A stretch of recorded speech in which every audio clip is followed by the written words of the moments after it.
Friends, welcome to quick revision point. My name is Raksha Srivastava. Friends, आज हम बाल विकास एवं शिक्षा शास्त्र चाइल्ड डेवलपमेंट एंड पेडागोजी के पेपर एक्चुअल क्वेश्चन पेपर को डिस्कस करेंगे। कल फ्रेंड हम पहला सेट डिस्कस किए थे, आज हम दूसरा सेट को डिस्कस करते हैं। तो स्टार्ट करते हैं। फर्स्ट क्वेश्चन क्या है, निम्नलिखित कथनों को पढ़िए तथा सही विकल्प का चयन कीजिए। अभिकथन ए कहता है, शिक्षकों को विद्यार्थियों में विशेष जाति समूहों के बारे में रूढ़िवादिता को तोड़ने के लिए कड़ी मेहनत करनी चाहिए। तो ये बिल्कुल करेक्ट है। और कारण आर है कि शिक्षा का एक प्रमुख उद्देश्य विद्यार्थियों को समालोचनात्मक आत्मचिंतन के लिए प्रोत्साहित करना है। तो ये भी करेक्ट है। तो ए और आर जो है फ्रेंड, इसमें दोनों सही है। और आर जो है वो एक ही सही व्याख्या लेकिन नहीं है। ओके, तो राइट आंसर जो हो जाएगा 4 हो जाएगा। आगे देखेंगे, निम्नलिखित में से कौन सा आंतरिक अभिप्रेरणा का उदाहरण है। आंतरिक अभिप्रेरणा का उदाहरण कौन सा है? फर्स्ट है शिक्षक को प्रभावित करने के लिए परियोजना को पूरा करना। सेकंड है डांट से बचने के लिए पढ़ाई करना। एंड थर्ड है पुरस्कार राशि के लिए एक प्रतियोगिता में भाग लेना। तो आंतरिक अभिप्रेरणा जो होती है फ्रेंड्स, वो शिक्षक को प्रभावित थोड़ी करने के लिए नहीं होती है। ये गलत है। शिक्षक जहाँ भी आ जाएगा तो ये निगेटिव है। हमेशा विद्यार्थी को जो है वो मोटिवेशन इसमें दिया जाता है। तो ये गलत है। डांट से बचने के लिए पढ़ाई करना, तो ये भी गलत है। और थर्ड पुरस्कार राशि के लिए एक प्रतियोगिता में भाग लेना, तो ये भी गलत है। जो आंतरिक अभिप्रेरणा होती है वो व्यक्तिगत आनंद के लिए क्या है, एक वाद्य यंत्र बजाना। ओके, राइट, जो अंदर से जब हमको आनंद मिलता है तो हम म्यूजिक के थ्रू जो है हम आंतरिक अभिप्रेरणा का उदाहरण दे सकते हैं। तो राइट आंसर 4 हो जाएगा। नेक्स्ट क्वेश्चन देखेंगे, निम्नलिखित कथन में विकास के किस सिद्धांत को दर्शाया गया है। जो बच्चे अपने शुरुआती वर्षों में भाषा सीखने के लिए अनुकूल वातावरण से वंचित रहते हैं, उन्हें बाद के जीवन में भाषा चुनने में कठिनाई होती है। क्यों? तो फर्स्ट है भाषा का विकास पूरी तरह आनुवंशिक पर ही निर्भर है। तो ये गलत है, क्योंकि भाषा का विकास जो है पूरी तरह आनुवंशिक पे नहीं, हेरिडिटी और एनवायरनमेंट दोनों पे निर्भर है। तो ये गलत है। सेकंड है फ्रेंड, भाषा अव्यवस्थित और अप्रत्याशित होता है। तो ये भी गलत है। भाषा अव्यवस्थित और अप्रत्याशित नहीं होता है। भाषा जो होता है व्यवस्थित और सतत चलने वाली प्रक्रिया होती है। ओके, तो ये भी गलत है। थर्ड क्या है, भाषा के विकास का एक संवेदनशील काल है। तो ये भी गलत है। एंड फोर्थ है, भाषा और अनुभूति जटिल रूप से परस्पर संबंधित होते हैं। तो बिल्कुल ये राइट है कि भाषा और अनुभूति जो होते हैं जटिल रूप से ये संबंधित होते हैं, यानी लैंग्वेज कैन कॉग्निशन और complicity inter related. Okay, correct answer 4 हो जाएगा फ्रेंड्स। नेक्स्ट क्वेश्चन देखेंगे।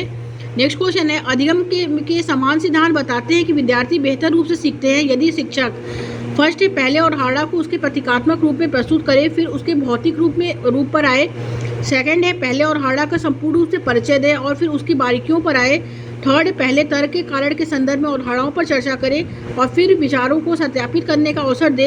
एंड फोर्थ है पहले उस पर चर्चा करे जिसके बारे में विद्यार्थी को नहीं पता है और फिर उस पर आए जो विद्यार्थी पहले से जानते हैं।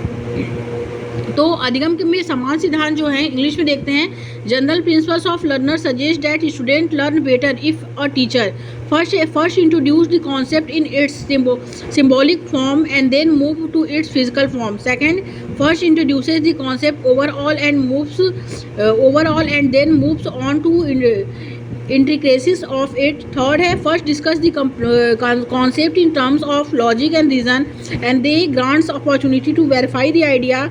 And fourth, first discuss what is not known to the student and then comes to what the student already knows. तो अधिगम के समान सिद्धांत बताते हैं कि विद्यार्थी बेहतर रूप से सीखते हैं यदि शिक्षक जो है पहले तर्क और कारण के संदर्भ में अवधारणाओं पर चर्चा करे और फिर विचारों को सत्यापित करने का अवसर दे। ओके,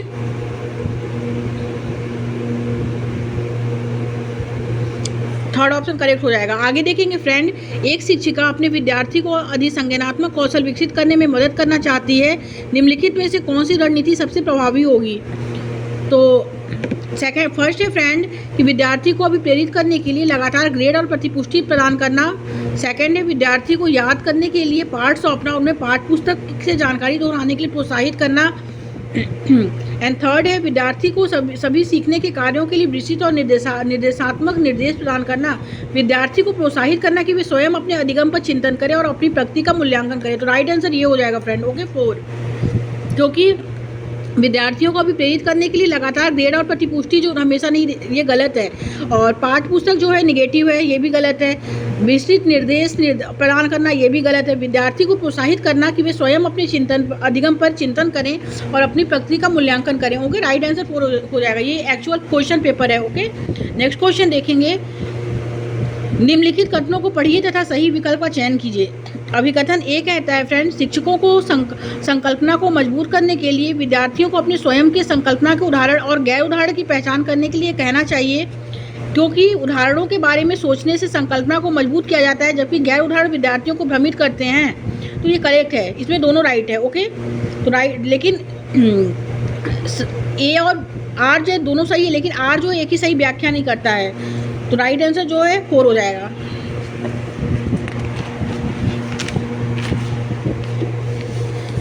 आगे देखेंगे फ्रेंड, माध्यमिक कक्षाओं में अधिगम के लिए एक अनुकूल कक्षा का वातावरण केंद्रित होता है। किस पर केंद्रित होता है? तो सजा और शर्मिंदगी की डर पे केंद्रित होगा, तो ये गलत है।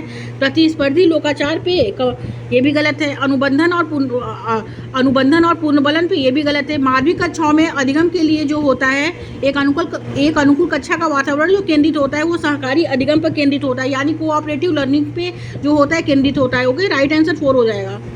आगे देखेंगे फ्रेंड्स, नेक्स्ट क्वेश्चन क्या है?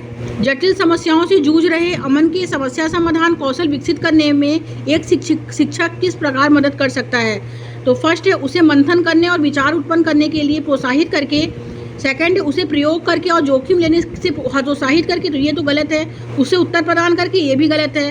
फोर्थ है उसे कहकर कि वो समस्या को सुलझाना छोड़ दे, ये भी गलत है। जटिल समस्याओं से जूझ रहे अमन के समस्या समाधान कौशल विकसित करने में एक शिक्षक किस प्रकार मदद कर सकता है? तो वो उसे मंथन करने और विचार उत्पन्न करने के लिए प्रोत्साहित करके कि वो अपने विचारों या अपने कार्य पे वो अपने को ब्रेन स्टॉर्मिंग करे, यानी वो मंथन करे कि और उसको प्रोत्साहित करता है। ओके, तो राइट आंसर फर्स्ट हो जाएगा फ्रेंड इसमें।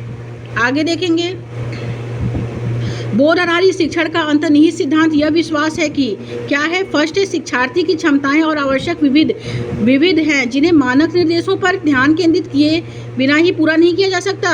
सेकंड है ऐसा करने के लिए एक सुविधाजनक वातावरण प्रदान किए जाने पर शिक्षार्थी ज्ञान का निर्माण कर सकते हैं। थर्ड है शिक्षार्थी कम जानते हैं और शिक्षण में विद्यार्थियों के लिए तथ्यों का प्रसारण शामिल है। एंड फोर्थ है शिक्षार्थी निष्क्रिय प्राप्तकर्ता होते हैं और शिक्षक के पास सही ज्ञान है। तो इस बोध आधारित शिक्षण जो होता है अंतर्निहित सिद्धांत का यह विश्वास दिलाता है कि ऐसा करने के लिए एक सुविधाजनक वातावरण प्रदान किए जाने पर शिक्षार्थी ज्ञान का निर्माण कर सकते हैं। ओके, तो राइट आंसर सेकंड हो जाएगा। आगे देखेंगे, वह विद्यार्थी जो पठन वैकल्प से जूझ रहे हैं को पढ़ना सिखाया जा सकता है।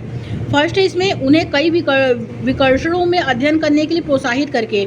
सेकंड है सुधारात्मक पठन सुनिश्चित करने के लिए सख्त दंड के उपयोग के माध्यम से। दंड आप देंगे तो ये गलत है। प्रणालीगत ध्वन्यात्मक परीक्षण के माध्यम से, ये भी गलत है। उच्च ग्रेड स्तर के पठन ग्रंथ, ये भी गलत है। उन्हें कई विकर्षणों में अध्ययन करने के लिए प्रोत्साहित करके, यानी by encouraging them to study in multiple distractions. Correct answer first हो जाएगा इसमें। आगे देखेंगे फ्रेंड्स, नेक्स्ट क्वेश्चन क्या है? निम्नलिखित में से कौन सा समूह उन विशेषताओं का सही ढंग से उल्लेख करता है जो प्रतिभाशाली विद्यार्थियों और कक्षा में अन्य विद्यार्थियों के बीच आमतौर पर भिन्न होते हैं? तो भिन्न जो है समझ की अग्रवर्ती गहनता, ये क्या है? ये सभी विद्यार्थियों में एक समान नहीं होती है समझ। ओके, सबकी अलग अलग होती है। तो भिन्न पूछा है। सीखने की तेज गति, बिल्कुल छात्रों में किसी की सीखने की गति ज़्यादा जल्दी होती है, किसी की थोड़ी देर होती है। समझ के लिए दूसरों पर अधिक निर्भरता और शारीरिक विकास की तेज गति। तो भिन्न जो है फ्रेंड ये है कि समझ मतलब कि शारीरिक गहन की इसमें शारीरिक विकास की तेज गति और समझ के लिए दूसरों पर अधिक निर्भरता, तो ये तो गलत है, ये नहीं होगा। First second third D, A B और डी ये जो है, क्योंकि शारीरिक विकास की गति भी जो होती है तेज गति, तो सब किसी की जल्दी होती है, किसी कम होती है। तो कौन सा समूह जो है उन विशिष्ट सही ढंग से उल्लेख करता है जो प्रतिभाशाली विद्यार्थी और कक्षा में अन्य विद्यार्थियों के बीच आमतौर पर भिन्न होते हैं? तो समझ की अग्रवर्ती गहनता, सीखने की तेज गति और इसके बाद है शारीरिक विकास की तेज गति। ए बी और डी, ए बी और सी। ओके, इसमें जो होगा वो करेक्ट होगा, क्योंकि निम्नलिखित में से पूछा है कि कौन सी विशिष्ट सही ढंग से उल्लेख करता है जो प्रतिभाशाली, यानी इंग्लिश में देखते हैं which of the following set correctly mentions the characteristics on which student who are gifted typically differ from other student in the class. तो other student in the class, advance depth of understanding. Okay, तो ये तो correct है। Fast piece of learning, ये भी correct है। Third क्या है friend? Higher depend on other for understanding, ये भी करेक्ट है। रैपिड फिजिकल डेवलपमेंट, ये ये नहीं होगा, ए बी सी हो जाएगा। राइट आंसर जो होगा फ्रेंड फर्स्ट हो जाएगा। आगे देखेंगे, स्वरणबाधिता के संदर्भ में निम्नलिखित में से कौन सा कथन सही है। स्वरणबाधिता बच्चे के प्रभावी ढंग से संवाद करने की क्षमता को प्रभावित कर सकती है। सेकंड है, बच्चे के पास तेज आवाज़ें करके बच्चे सुनने की क्षमता। स्वरणबाधिता का विश्वसनीय तौर पर परीक्षण किया जा सकता है। स्वरणबाधिता हमेशा कान की किसी शारीरिक समस्या के कारण होती है। फोर्थ है, सभी स्वरणबाधिता वाले बच्चों को संवाद करने के लिए सांकेतिक भाषा साइन लैंग्वेज का उपयोग करने की आवश्यकता होती है। यानी which of the following statement is correct in the context of hearing impairments. तो hearing impairment can affected a child ability to communicate effectively. Hearing impairment of a child can be reliably tested by making loud noises near the child. Hearing impairment is always due to a physical problem with the ear, and for all children with hearing impairment need to use sign language to communicate.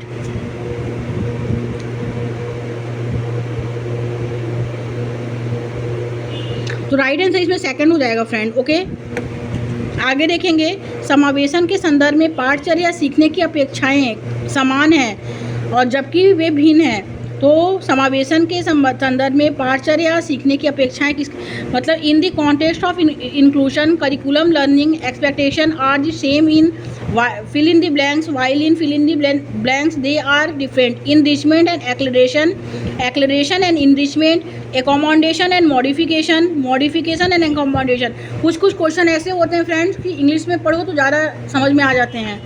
Okay, तो इसमें जो right answer होगा कि in the context of inclusion curriculum learning expectation are the same in the accommodations while in modification they are different. Okay, यानी कि समावेशन के संदर्भ में पाठचर्या सीखने की अपेक्षा जो होता है, अपेक्षाएं समायोजन में समान है जबकि संशोधन में भिन्न है। ओके, राइट आंसर थर्ड हो जाएगा। आगे देखेंगे, नेक्स्ट क्वेश्चन क्या है फ्रेंड्स कि according to constructivist theory which of the following statement would not be correct. Sorry, first है, संरचनावादी सिद्धांतकारों के अनुसार निम्नलिखित में से कौन सा कथन सही नहीं होगा। तो फर्स्ट है, ज्ञान व्यक्तिपरक है। सेकंड है, प्रभावी अधिगम सुनिश्चित करने के लिए शिक्षार्थियों को बाहरी रूप से प्रेरित करने की आवश्यकता है। थर्ड है, ज्ञान बहुलवादी और बहुविध है। शिक्षार्थी अपने सामाजिक और सांस्कृतिक संदर्भ में जो है ज्ञान की रचना करते हैं। तो knowledge is subjective, learners need to extensively motivate to ensure effective learning. Knowledge is जो है pluralistic and multiple, learners construct knowledge in their social and जो है कल्चरल कॉन्टेक्स्ट। और इसमें जो वो हो जाएगा कि नहीं है, वो है ज्ञान बहुलवादी और बहुविध है, तो ये गलत है। करेक्ट आंसर थर्ड हो जाएगा। आगे देखते हैं फ्रेंड, नेक्स्ट क्वेश्चन क्या है। In a progressive classroom the students, first है do not ask many questions. Second है ask question to the teacher. C है ask question to each other and D है इसमें आस्क देमसेल्फ क्वेश्चन। ओके, तो एक प्रगतिशील कक्षा में विद्यार्थी कैसे होते हैं। एक प्रगतिशील कक्षा जो होता है उसमें जो विद्यार्थी होते हैं अधिक प्रश्न नहीं पूछते हैं, तो ये गलत है। शिक्षक से प्रश्न पूछते हैं और एक दूसरे से प्रश्न पूछते हैं, स्वयं से प्रश्न पूछते हैं। ए बी सी और डी राइट हो जाएगा, तो correct answer second. Next question,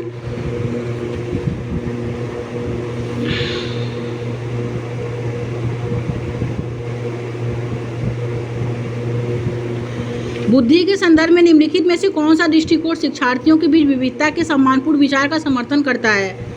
मतलब कि which of the following views about intelligence support the respectful considerations of diversity among learners. First है, intelligence is not influenced by environment factor. Second है, IQ test are the only measure of the intelligence. Only तो गलत हो जाएगा।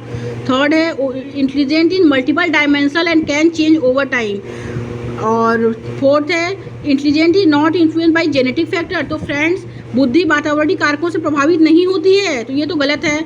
Second है, विद्यार्थी को मापने के लिए बुद्धि लब्धि परीक्षण ही एकमात्र साधन है, ये भी गलत है।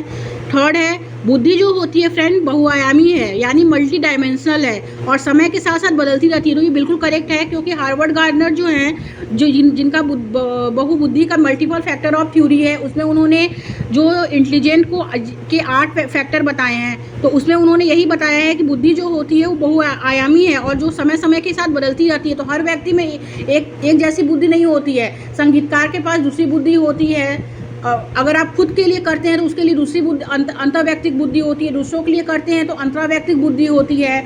तो सबके साथ अलग अलग बुद्धि होती है। तो क्या है, बुद्धि जो होती है बहुआयामी है और समय के साथ बदल सकती है। तो राइट आंसर 3rd हो जाएगा। आगे देखेंगे फ्रेंड, पुल्लिंग या स्त्रीलिंग होने से जुड़ी अपेक्षाओं को कहा जाता है और इन्हें सीखा जाता है।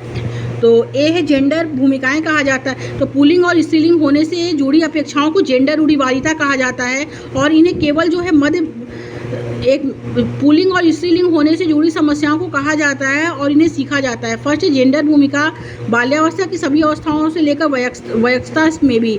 सेकंड है जेंडर रूढ़िवादिता केवल मध्य बाल्यावस्था के दौरान, तो केवल तो गलत हो जाएगा, सॉरी फ्रेंड्स। थर्ड है जेंडर पूर्वाग्रह मुख्य रूप से प्रारंभिक बाल्यावस्था के दौरान। एंड फोर्थ है जेंडर स्थिरता प्रारंभिक किशोरावस्था के दौरान। तो पुल्लिंग या स्त्रीलिंग जो है होने से जुड़ी अपेक्षाएं जो होती हैं, जेंडर भूमिकाएं होती हैं, वो जेंडर भूमिका कहा जाता है और इन्हें बाल्यावस्था की सभी अवस्थाओं से लेकर वयस्कता अवस्था में भी जो है सीखा जाता है। तो ये करेक्ट है। नेक्स्ट क्वेश्चन देखेंगे, लॉरेंस कोहलबर्ग के सिद्धांत की आलोचना कैरल गिलिगन द्वारा कैसे की गई है। तो ये तो बहुत इंपॉर्टेंट क्वेश्चन है, हर एग्जाम में क्वेश्चन इससे पूछ ही रहा है। तो लॉरेंस कोहलबर्ग जो है, फर्स्ट है नैतिक तर्क में लैंगिक भिन्नता की उपेक्षा करने के लिए की गई है। सेकंड है नैतिक विकास का एक चरण सिद्धांत प्रस्तुत करने के लिए की गई है। थर्ड है वास्तविक जीवन की स्थिति के माध्यम से तथ्यों को एकत्र करने के लिए की गई है। फोर्थ है विश्लेषण के माध्यम से तरीकों को लागू नहीं करने के लिए की गई है। तो लॉरेंस कोहलबर्ग जो है, उनका जो सिद्धांत है कि आलोचना कैरल गिलिगन जो करते हैं, वो वास्तविक जीवन यानी वास्तविक जीवन की नैतिक तर्क की लैंगिक भिन्नता की उपेक्षा करने के लिए की गई है। नैतिक विकास का एक चरण सिद्धांत प्रस्तुत करने के लिए की गई है। थर्ड है वास्तविक जीवन की स्थितियों के माध्यम से तथ्यों को एकत्र करने के लिए की गई है। एंड फोर्थ है विश्लेषण के मात्रात्मक तरीके को लागू करने के लिए की गई है। तो इसमें जो की गई है वो की गई वास्तविक जीवन की स्थितियों के माध्यम से तथ्यों को एकत्र करने के लिए की गई। राइट एंड 3rd हो जाएगा। नेक्स्ट क्वेश्चन देखेंगे, निम्नलिखित में से किसने सामान्य बुद्धि की अवधारणा की आलोचना की है। समान बुद्धि की अवधारणा की आलोचना की है और बुद्धि का एक वैकल्पिक सिद्धांत प्रस्तावित किया है। तो एक कारक सिद्धांत जो है वो किसका है, बिने का है। द्विकारक सिद्धांत किसका है, वो द्विकारक सिद्धांत जो है स्पीयरमैन का है। ओके, यानी कि हार्वर्ड गार्डनर जो बुद्धि का सिद्धांत है, तो वो जो समान बुद्धि का सिद्धांत है यानी 3 फैक्टर थ्योरी, ओके, वो किसका है, वो है चार्ल्स स्पीयरमैन का। यानी कि who among the following criticize the concept of general intelligence are proposed an alternative theory of intelligence। तो चार्ल्स स्पीयरमैन का है। ओके, हार्वर्ड गार्डनर का तो बहुबुद्धि सिद्धांत है, जीन पियाजे का संज्ञानात्मक विकास का सिद्धांत है, लेव वायगोस्की का सांस्कृतिक सिद्धांत है, लेकिन इसमें जो है 3rd राइट हो जाएगा। आगे देखते हैं फ्रेंड, नेक्स्ट क्वेश्चन क्या है, समावेशी शिक्षा में क्या शामिल है। समावेशी शिक्षा में क्या शामिल है, सभी शिक्षार्थियों के लिए मानक पाठचर्या। सेकंड है विशेष आवश्यकता वाले शिक्षार्थी को केवल व्यावसायिक शिक्षा प्रदान करना, तो केवल जो है गलत हो जाएगा। व्यक्तिगत अंतरों की पहचान के परिणाम स्वरूप पाठचर्या में लचीलापन। एंड फोर्थ है विद्यार्थियों का उनकी योग्यता के आधार पर पृथकीकरण व वर्गीकरण। तो पृथकीकरण व वर्गीकरण करना, तो ये तो निगेटिव है। सभी शिक्षार्थियों के लिए मानक यानी standard curriculum for all learner, मतलब व्यक्तिगत अंतर की पहचान के परिणाम स्वरूप पाठचर्या में लचीलापन। तो पाठचर्या जो है ये निगेटिव है। सभी शिक्षार्थियों के लिए जो है मानक पाठचर्या, मानक विधि, कलन विधि, ये निगेटिव है। 3rd होगा फ्रेंड। व्यक्ति अंतरों की पहचान के परिणाम स्वरूप पाठचर्या में लचीलापन यानी फ्लेक्सिबिलिटी होनी चाहिए, मतलब कि flexibility in the curriculum as a result of recognization of individual differences. Okay, right answer 3rd हो जाएगा फ्रेंड्स। हम इंग्लिश में ही बताते हैं। What is the role of evidence in critical thinking, मतलब कि फर्स्ट है इसमें evidence should be evaluated in a logical and systematic way. Third है evidence is relevant to critical thinking, third है evidence should be ignored in a favour of personal opinion, and fourth है evidence should be accept without analysis. मतलब समालोचनात्मक चिंतन में प्रमाण की क्या भूमिका होती है? तो प्रमाण का तार्किक और सुनियोजित रूप से मूल्यांकन किया जाना चाहिए। समालोचनात्मक चिंतन के लिए प्रमाण अप्रासंगिक होता है। थर्ड है व्यक्तिगत राय के पक्ष में प्रमाण की उपेक्षा की जानी चाहिए, एंड फोर्थ है प्रमाण को बिना विश्लेषण के स्वीकार किया जाना चाहिए। तो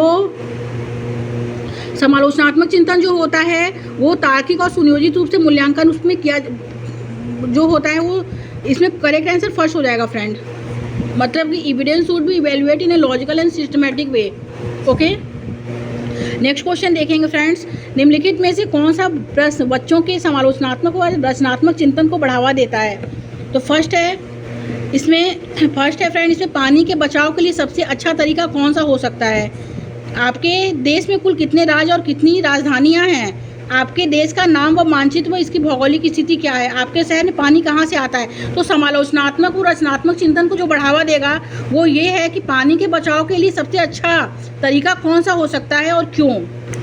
राइट आंसर फर्स्ट हो जाएगा। नेक्स्ट क्वेश्चन देखेंगे। निम्नलिखित कथनों को पढ़िए तथा सही विकल्प का चयन कीजिए। अभिकथन ए है, बच्चों में संज्ञानात्मक विकास पर भाषा के प्रभाव पर जीन पियाजे और लेव वाइगोत्स्की के दृष्टिकोण में भिन्नता है। बिल्कुल भिन्नता है, क्योंकि जीन पियाजे भाषा को इंपॉर्टेंस देते हैं, लैंग्वेज को फर्स्ट प्रियोरिटी देते हैं, एंड बच्चों में संज्ञानात्मक विकास पर भाषा के प्रभाव पर जीन पियाजे और लेव वाइगोत्स्की के दृष्टिकोण में भिन्नता है।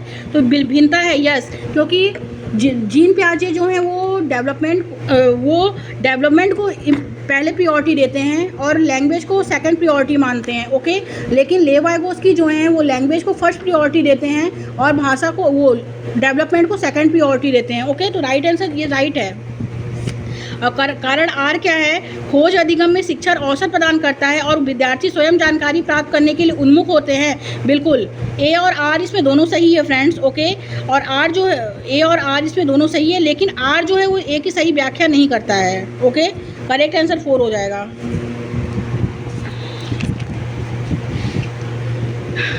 आगे देखते हैं। निम्नलिखित कथनों को पढ़िए तथा सही विकल्प का चयन कीजिए। ए है, बच्चों के बीच विकासात्मक दरों में काफ़ी भिन्नता मौजूद होती है, एंड आर है, विकासात्मक अंतर आनुवंशिक और अनुभवात्मक विविधता की जटिल अंतःक्रिया का जो है एक अनिवार्य परिणाम है। तो फ्रेंड्स, बच्चों के बीच जो है विकासात्मक दरों में काफ़ी भिन्नता मौजूद होती है, बिल्कुल करेक्ट है, बट विकासात्मक अंतर जो है वो आनुवंशिक और अनुभवात्मक विविधता की जटिल अंतःक्रिया का एक परिणाम है। तो आनुवंशिक अनुभवात्मक इंग्लिश में देखते हैं। considerable variation exist in the development rates among children, and development difference and individual result of complex interaction and genetic and experiential variation.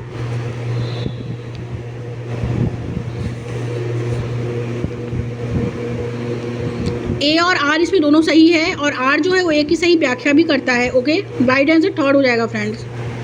Next question देखेंगे। भाई बहन के रिश्ते। ए है, फर्स्ट है, माता पिता और साथियों के साथ संबंधों से भिन्न होते हैं और बाल्यावस्था में सामाजिकरण की महत्वपूर्ण भूमिका निभाते हैं। सेकंड है, केवल पारंपरिक बाल्यावस्था में ही महत्वपूर्ण भूमिका निभाते हैं। तो केवल तो गलत हो जाएगा फ्रेंड्स। थर्ड है कि सामाजिकरण में अधिक भूमिका नहीं है, ये भी गलत है। फोर्थ है, माता पिता और साथियों के साथ संबंधों में इसके समान हैं और बाल्यावस्था में सामाजिकरण में महत्वपूर्ण भूमिका निभाते हैं। तो ये भी गलत है, क्योंकि माता पिता के साथ संबंधों से भिन्न हो, भाई बहन के रिश्ते जो होते हैं वो माता पिता और साथियों के साथ संबंधों के समान है और बाल्यावस्था में सामाजिकरण में महत्वपूर्ण भूमिका निभाते हैं। तो इसमें जो है कि फर्स्ट करेक्ट हो जाएगा कि माता पिता और साथियों के साथ संबंधों से भिन्न है और बाल्यावस्था में सामाजिकरण में भूमिका निभाते हैं। तो इसमें जो करेक्ट होगा वो 4 हो जाएगा। आगे देखेंगे फ्रेंड, महारत, निपुणता लक्ष्य और प्रदर्शन लक्ष्य में क्या अंतर होता है, यानी what is the difference between mastery goals and performance goals.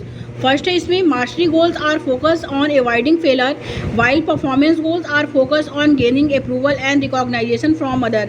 Second है, mastery goals are focus on gaining approval from other while performance goals are focused on avoiding failure. Third, mastery goals are focused on achieving a certain level of performance for competing with others, while performance goals are focused on improving one's own skills and understanding of a task. Fourth है mastery goals are focused on improving one's own skills and understandings of a task, while performance goals are focused on achieving a high grade or receiving a internal reward. यानी महारत लक्ष्य विफलता से बचने पर केंद्रित होता है, जबकि प्रदर्शन लक्ष्य दूसरों से अनुमोदन और मान्यता प्राप्त करने पर केंद्रित है। महारत लक्ष्य जो होते हैं फ्रेंड, वो दूसरों के साथ प्रतिस्पर्धा करने के लिए एक निश्चित स्तर के प्रदर्शन को प्राप्त करने पर ध्यान केंद्रित करता है, जबकि प्रदर्शन लक्ष्य खुद के कौशल और कार्य की समझ में सुधार करने पर ध्यान केंद्रित करता है। एंड महारत लक्ष्य अपने कौशल और कार्य की समझ में सुधार करने पर केंद्रित होता है, जबकि प्रदर्शन लक्ष्य उच्च ग्रेड प्राप्त करने या बाहरी पुरस्कार प्राप्त करने पर केंद्रित होता है। एंड सेकंड है महारत लक्ष्य दूसरों से अनुमोदन प्राप्त करने पर केंद्रित होता है, जबकि प्रदर्शन लक्ष्य जो होता है वो विफलता पर केंद्रित होता है। तो इसका करेक्ट आंसर जो होगा फ्रेंड, महारथी उन्मुखी विद्यार्थी या जो होते हैं वो अपने लक्ष्य और अपने कौशल की समझ के सुधार पर केंद्रित होते हैं, ओके। जबकि प्रदर्शन लक्ष्य जो होता है वो उच्च ग्रेड प्राप्त करने, बाहरी प्रदर्शन करने पर केंद्रित होता है। राइट आंसर 4 हो जाएगा। आगे देखते हैं, विकास के निम्नलिखित में से कौन सी पियाजे के संज्ञानात्मक विकास के सिद्धांत की सीमा है? फर्स्ट है, वह संज्ञानात्मक विकास में भाषा की भूमिका पर अत्यधिक बल देता है, तो गलत है, पियाजे ने भाषा को इंपॉर्टेंस नहीं दिया है। सेकंड है, वह संज्ञानात्मक विकास में जैविक कारकों की भूमिका को ध्यान में नहीं रखता है, ये भी गलत है। थर्ड है कि वह संज्ञानात्मक विकास पर संस्कृति और सामाजिक कारकों के प्रभाव को ध्यान में नहीं रखता, तो ये गलत है। फोर्थ क्या है, वह संज्ञानात्मक विकास में व्यक्तिगत भिन्नता को ध्यान में रखता है, तो जीन पियाजे के संज्ञानात्मक विकास के सिद्धांत की सीमा क्या है? तो सेकंड देखते हैं, सेकंड ज़्यादा करेक्ट लग रहा है। It does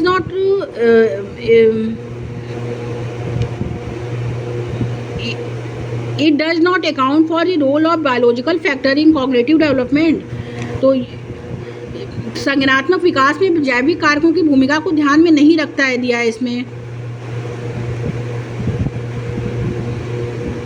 वह संज्ञानात्मक विकास पर जो है संस्कृति और सामाजिक कारकों के प्रभाव को ध्यान में रखता है, तो ये कि वह संज्ञानात्मक विकास पर संस्कृति और सामाजिक कारकों के प्रभाव को ध्यान में नहीं रखता है, ओके। क्योंकि जीन पियाजे का जो कॉग्निटिव डेवलपमेंट ऑफ थ्योरी है वो जीन पियाजे की है, संज्ञानात्मक विकास का सिद्धांत। और सांस्कृतिक और सामाजिक कारक जो है फ्रेंड वो तो लेव वाइगोस्की का है ना, तो ये राइट आंसर हो जाएगा, थर्ड।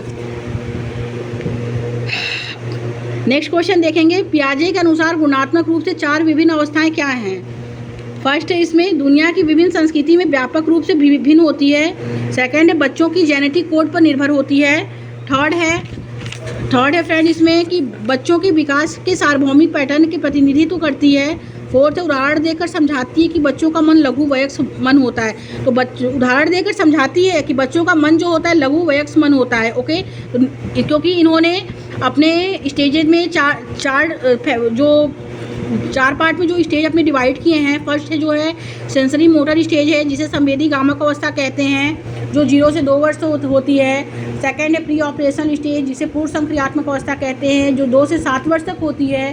थर्ड है कॉन्क्रीट ऑपरेशनल स्टेज, जिसे मूर्त संक्रियात्मक अवस्था कहते हैं, वो 7 से 12 वर्ष तक होती है। एंड फोर्थ है फॉर्मल ऑपरेशनल स्टेज, जिसे हम औपचारिक संक्रियात्मक अवस्था ये कहते हैं, जो 12 से प्लस होती है। तो राइट आंसर जो होगा फ्रेंड इसमें 4 हो जाएगा, ओके। कि उदाहरण देकर समझाती है, तो उन्होंने अपने चारों जो बताए हैं डेवलपमेंट के जो पार्ट बताए उसमें उन्होंने एग्जाम्पल के थ्रू ही समझाया है, ओके। तो राइट आंसर 4 हो जाएगा। लेव वाइगोस्की का मानना था कि विकास प्रकृति में असंगत है, सीधे परिपक्वता के परिणाम से होता है, सीधे सामाजिक संपर्क के परिणाम से होता है, आनुवंशिक प्रोग्रामिंग का खुलासा है। तो लेव वाइगोस्की जो मानते हैं वो सीधे वो ये मानते हैं, उन्होंने समाज को ज़्यादा इंपॉर्टेंस दिया है, कल्चर सोशल एंड लैंग्वेज पे उन्होंने ज़्यादा इंपॉर्टेंस दिया है। तो उन्हें वो बोलते हैं लेव वाइगोस्की कि सीधे सामाजिक संपर्क से विकास होता है। लेव वाइगोस्की का मानना है कि जो विकास होता है यानी डेवलपमेंट जो होता है वो सीधे सामाजिक संपर्क से होता है, ओके। राइट आंसर 3 हो जाएगा। नेक्स्ट एंड लास्ट क्वेश्चन देखेंगे फ्रेंड, निम्नलिखित कथनों को पढ़िए तथा सही विकल्प का जो है चयन कीजिए। अभिकथन ए कहता है, प्रत्येक वर्ष लता जो कि कक्षा 7 की शिक्षिका है, उनके क्षेत्रों में कैरियर पर चर्चा करने के लिए एक महिला गणित प्रोफेसर और एक पुरुष नर्स को अपनी कक्षा में आमंत्रित करती है, ओके। तो एक पुरुष नर्स है और एक महिला क्या है, एक महिला गणित की प्रोफेसर है और एक पुरुष नर्स है। तो कारण क्या है इसमें? लैंगिक जेंडर अंतर जन्मजात है और समाज के माध्यम से अधिग्रहित नहीं है। तो फ्रेंड ये क्या है? तो जन्मजात है और समाज के माध्यम से अधिग्रहित नहीं है। तो ये प्रत्येक वर्ष लता जो कि कक्षा 7 की शिक्षिका है, उनके क्षेत्र में कैरियर पर चर्चा करने के लिए एक महिला गणित प्रोफेसर और एक पुरुष नर्स को अपनी जन्मजात आमंत्रित करती है। तो ये तो करेक्ट है, लेकिन लैंगिक जेंडर अंतर जो होता है वो जन्मजात होता है और समाज के माध्यम से जो है अधिकृत नहीं है। तो ये गलत है। ए सही है, आर गलत है। तो राइट आंसर जो होगा फ्रेंड इसमें ए सही है, आर गलत है। फर्स्ट ऑप्शन इसमें करेक्ट हो जाएगा। Okay, thank you friends.